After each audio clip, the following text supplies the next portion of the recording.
আমাদের রেজাল্ট প্রকাশিত হয়েছে। এখানে আমি আশানুরূপ অনেক ভালো রেজাল্ট করেছি। জিপিএ 5 এসেছে। এর পিছনে অবদান ছিল মূলত আমার পরিবার, আমাদের শিক্ষক।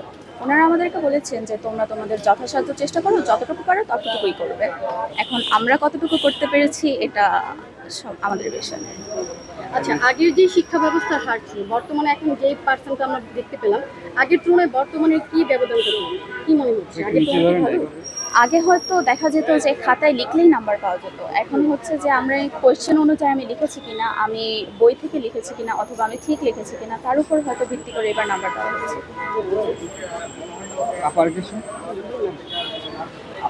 পরীক্ষা আলহামদুলিল্লাহ ভালো হয়েছে। যখন পরীক্ষা দিচ্ছিলাম তখন হয়তো মনে হচ্ছিল যে A+ পাবো, A+ পাবো, আমি ভালো লিখেছি, আমার এতটুকু ভরসা আছে নিজের উপর।